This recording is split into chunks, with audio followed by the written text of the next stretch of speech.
2 sièges permanents avec droit de veto et 2 non permanents supplémentaires au Conseil de sécurité de l'ONU, c'est ce que réclame l'Afrique.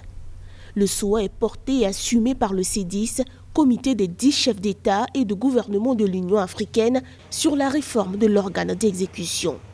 Actuellement, le continent bénéficie de 3 sièges, mais seulement sur les 10 membres non permanents de l'organe international. Mais tant que l'Afrique ne pèse pas sur le plan économique au niveau mondial, ça va être très difficile de faire accepter ces revendications. Les défis, ce sont des défis économiques, sécuritaires, démocratiques.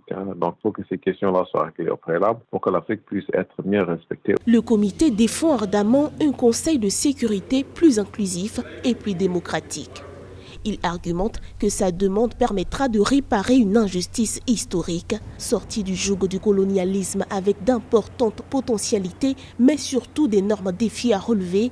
Les Africains disent mériter que leur voix compte désormais dans les prises de décision à l'échelle internationale. Si nous pensons que les questions qui sont traitées par le Conseil de sécurité concernent essentiellement l'Afrique. Donc ces questions doivent être traitées avec la présence de l'Afrique et c'est pour cela que nous exigeons d'avoir un élargissement du Conseil de sécurité. Longtemps, la réforme du Conseil a fait débat surtout en Afrique, dans un contexte où les résolutions internationales prises par les 5 membres permanents actuels disposant du veto font de plus en plus l'objet de critiques.